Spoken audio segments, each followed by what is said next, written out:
যে বিষয়টা নিয়ে আমরা আলোচনা করব, তোমরা থাম্বনেল দেখে বুঝতে পেরেছ যে আজকে আমরা সাপ্লিমেন্টারি যে এক্সাম হয় এবং এটা নিয়ে স্টুডেন্টদের মধ্যে একটা চিন্তার বিষয় বা চিন্তাজনক একটা বিষয় হয়ে দাঁড়ায়। তো সেই বিষয়গুলো নিয়েই আজকে আমরা মূলত আলোচনা করব। তো অনেকে এটা বলে, আমাকে ফোন করে বা আমাকে সঙ্গে কন্ট্যাক্ট করে এটা বলে যে স্যার সাপ্লি পেয়ে গেছি, স্যার কিভাবে কি করব। তো এটা দীর্ঘদিনের সমস্যা স্টুডেন্টদের। তো আজকে আমি কতগুলো জিনিস বা কতগুলো বিষয় তোমাদের সামনেই সেগুলো রয়েছে, এই বিষয়গুলো একটু আলোচনা করলে তোমরা যারা এই মুহূর্তে পরীক্ষা দিচ্ছ বা পরীক্ষা দেবে, তো তাদের এই বিষয়গুলো স্পষ্ট হয়ে যাবে এবং আশা করি সাপ্লিমেন্টারি পরীক্ষা নিয়ে বা দেবার সম্ভাবনা এটা কমে যাবে।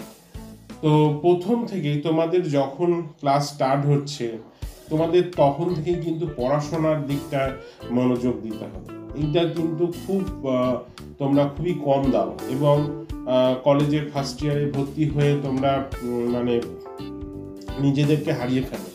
এটা একটা কিন্তু প্রবলেম তোমাদের। তো সেই কারণেই যে তোমাদের এই সাপ্লিমেন্টারি পরীক্ষার একটা সম্ভাবনা দেখা দেয়। তো আমার এটাই বলার তোমাদের যে প্রথম যখন তোমরা ভর্তি হচ্ছ তখন থেকেই পড়াশোনাটার বিষয় কিন্তু সিরিয়াস নিয়ে পড়বে, মানে সিরিয়াস নিয়ে আগ্রহ সহকারে পড়বে।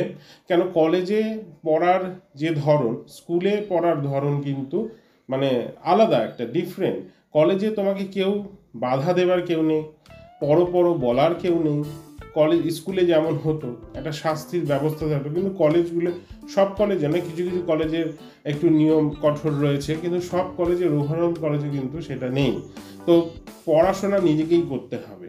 তো নিজে যদি ফাঁকিবাজি দাও তাহলে সমস্যা তোমাকেই পড়তে হবে, এবং যারা সাপ্লি পরীক্ষা দিচ্ছে তারা এই সমস্যার সম্মুখীন হয়েছে। তো আমি যে বিষয়গুলো আলোচনা করব, সেটা প্রথম যে বিষয়টা তোমরা সেটা বুঝতেই পারলে যে কেন সাপ্লি পাচ্ছ তোমরা। তো এইটা একটা বিষয় যেটা আমি ডিসকাস করলাম এক্ষুনি, যে তোমরা মনোযোগ সহকারে পড়ছো না বা ফাঁকিবাজি দিচ্ছ, এটা কিন্তু একটা বিশাল বড় বিষয়। যে সেই কারণে তোমরা এই সাপ্লিমেন্টারি পরীক্ষা বা সাপ্লি তোমরা পেয়ে যাচ্ছ। আর একটা বিষয় যে সাপ্লি পেয়ে গেলে কিভাবে পড়ব। সাপ্লি পেয়ে গেলে তোমাদের পড়াশোনাটা কিন্তু একটু মনোযোগ দিয়ে পড়তে হবে। যে অনেকে কি করে, সাপ্লি পেয়ে গেলাম, দৌড়ে ক্লিয়ার হবে না, পড়াটাই বন্ধ করে দিলাম। তো এই জিনিসটা করো না। তোমাদের চ্যালেঞ্জ আরও বেশি হয়ে যাবে তখন।